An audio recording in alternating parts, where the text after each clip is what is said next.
Bismillah ar-Rahman ar-Rahim. I'm a little bit frustrated at the state of the world, seeing that there are wars that are destroying everything we've built in the lives of people, and that that this continues to happen. And it's frustrating to see something like this happening in Ukraine after seeing all of the same work being done in Syria, and before that it was done. All of this killing, all of this wars continued to destroy the life of all the people. And it's very curious that Iraq has been so devastated, and the people have suffered such war and such a lack of freedom when they are the fourth largest oil producer in the world. And it's very striking to see the people of Iraq in all of the trials and tribulations and the hardships and the quality of life that they have, when they are the fourth, basically richest, because of the amount of wealth that kind of natural resource could provide. So it's quite striking and unnatural, abnormal. And it's frustrating to see what's happening in Ukraine, and it's frustrating to see what's happening in Syria now too. And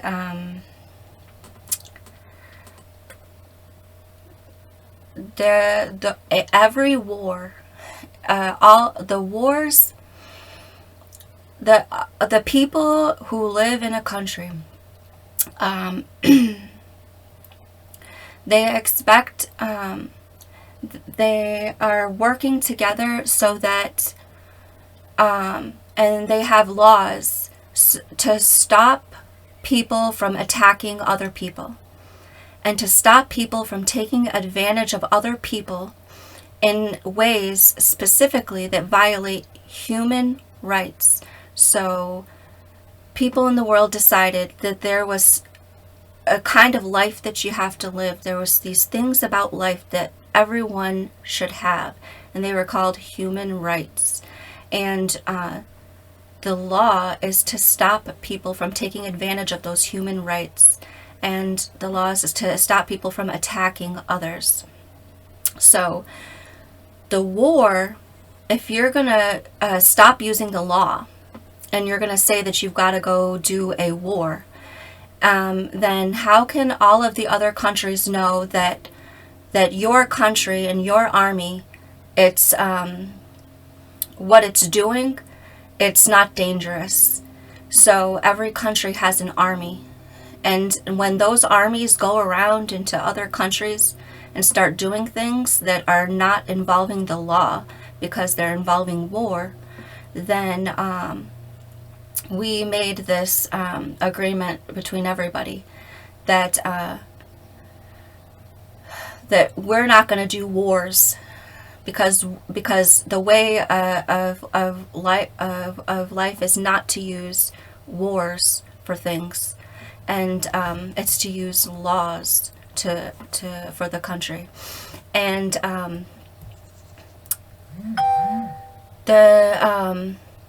there's an important thing about the war is the prisoners of war. Is when you are doing a war, it's saying who you can attack, and if an army is a normal country's army, or whether it's some crazy thing that's not really an army of a country, but it's, has some other agenda, that because you said, okay, if you attack this thing, then it's normal war. But if you start attacking all these other things, that's not a normal war. So they made laws to say, okay, how are we going to look at what you're doing? There's an essential thing about that, and it's that you're not supposed to make wars against people who have no weapons. And you're not supposed to make wars to take land, to take territory. So there is the prisoner of war status, and it's very important to the whole world looking at war as something, as like as a tool, that, or rather as a war is a weapon. But you can't attack people who don't have weapons. And then there was this kind of transformation in the international law, where the idea that you're not going to attack people without weapons was attempted to be removed, so that you could say that, well, even if you don't have a weapon, we're still going to treat you like an enemy combatant, or that any soldiers from the opposite army will be executed. If you fight this country will execute all of the captured soldiers. So this would make it very different type of fighting than a national army that should be respected as a national army. So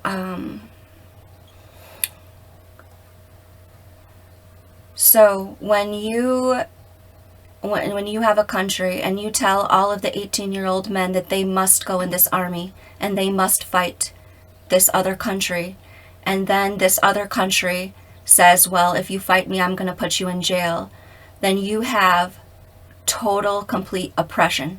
You have a person who is completely powerless in front of his government and completely powerless in self-preservation to save and protect his own life. And this is a violation of human rights. So that's why those prisoner of war statuses are essential, and that when you come up with ideas about trying to remove that protection from people, it's doing a great injustice, and it's making more injustice creates more unrest. So these wars, while the aggressors may have reasons such as oil and money for making the fighting, we are making fighting for freedom, for freedom, and to have just a life, liberty, and pursuit of happiness, which is enshrined in the international human rights. So freedom is essential. And what we have in Syria is a country that's not free, because you're going around putting people in jail for everything. Jail is not for religion. Jail is for stopping people from attacking other people. So the law is to stop people from attacking other people, and the jail is there to help the law. So it's for stopping people from attacking other people. But when you want to change someone's religion, you don't use jails for that. You use books. And when you want to stop people from taking drugs, jails don't do that. Therapy does that. And when you want to stop people from saying crazy things, you have conversations with them, talk to them, and discourse. Jail is not for censorship. So all of the laws about the drugs and the chasing of the drugs as a method for helping remove the influence of Hezbollah, Well, this is not really the influence of Hezbollah here. It's simply drugs. Simply the influence of drugs. And you have a country who is in a tremendous amount of pain and who is looking for a dream and wishing for any way out. And you're going to go around and go put everybody doing the chemicals to make themselves feel better. You're going to start using jails for addiction and jails for social welfare. It's impossible. So we need a way out. I have, the corona is really big in America in the last week. And I've been seeing a lot of end of the world videos on the Netflix and TV series. And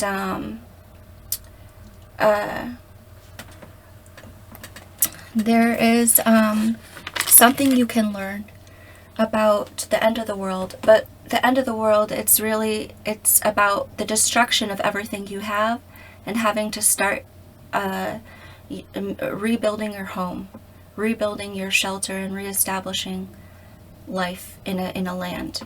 That's what the end of the world's about. Okay, because the world's not really ending. Okay, so I brought this beautiful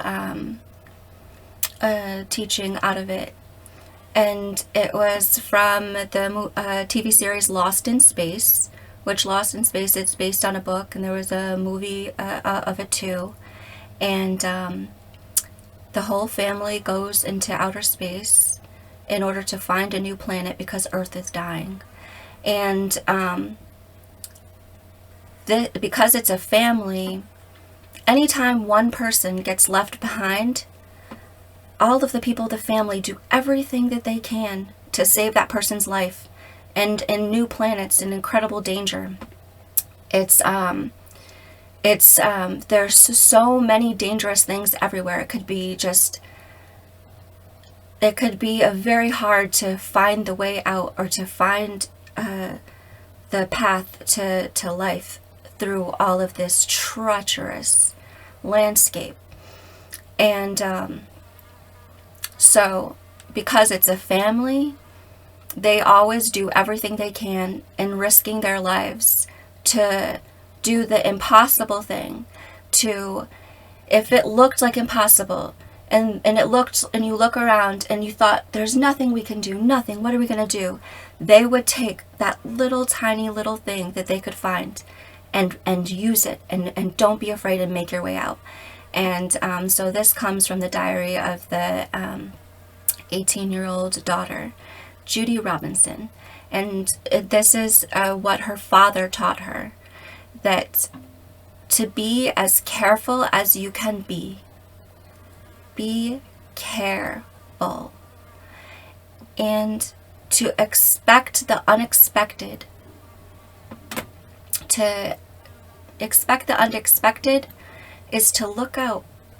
Don't think that you are the most powerful thing when you are walking around. And when things go wrong, don't stand around and complain. Don't stand around and complain. Don't stand around and fight when things go wrong. Assess your options, look at what you can do, and move forward. Because sometimes things are so hard that you can only just move forward just a little, taking all of your strength to move just a little bit.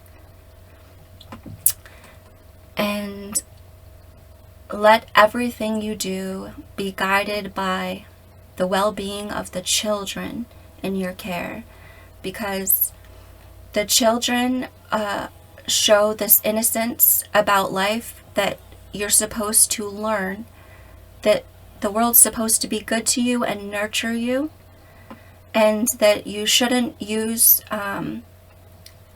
hard ways of teaching on people. Well, it's not right. Why would you do that to children? So let what you do be guided by the thoughts you're thinking about children. It's innocence and being being full of care for people. So I think that it's frustrating to see what's happening in Syria right now, that we just want a good life. We just want relief. Stop hurting everybody. And we're looking for a way out. And there is any number of ways out. And there is a good path in the way of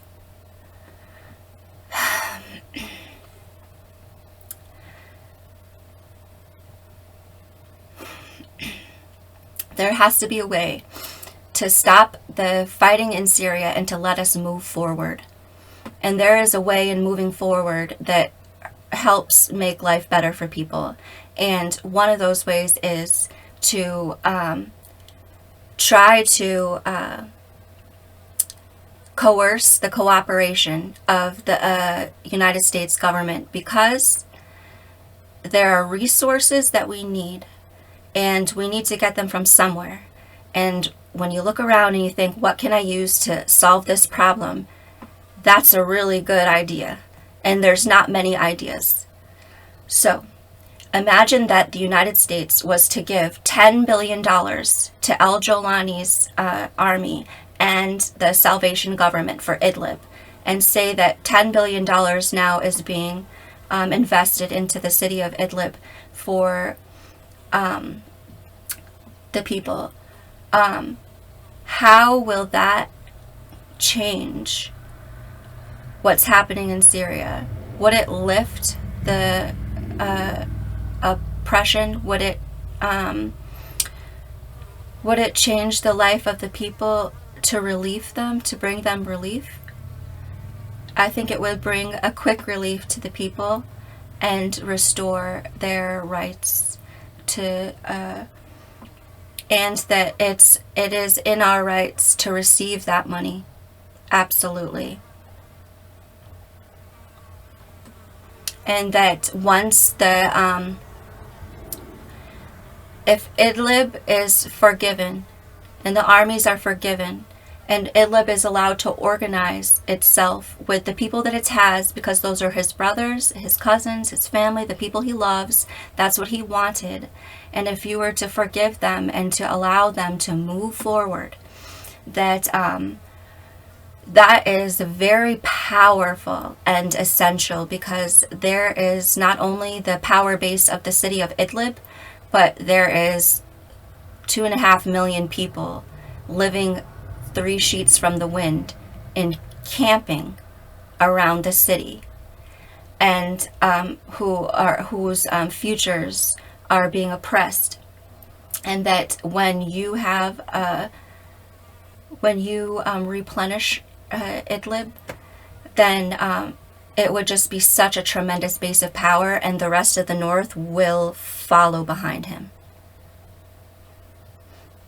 I think that it would consolidate the north. It would bring a tremendous power base, relieve the people, and it would be as if there was a new capital. And not only that, but it would be like a rising star, greater than Damascus, because Damascus is a hell. Allahu Akbar.